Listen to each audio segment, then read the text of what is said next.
Part 1 on Texting Factory. Hi, let's talk about Texting Factory.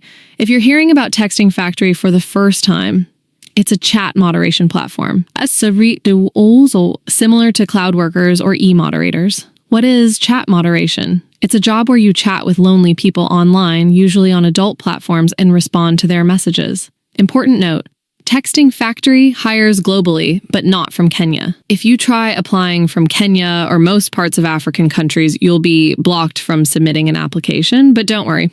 I'll show you how to apply, even if you're from Kenya or another restricted country. What you'll need to apply: an anti-detect browser, like MoreLogin, a proxy, for example. From IP Royal, you can also DM me for proxies, US or UK details like a driver's license, step by step. Download the MoreLogin anti-detect browser, add a proxy, visit the Real Texting Factory website by typing textingfactory.com in your browser.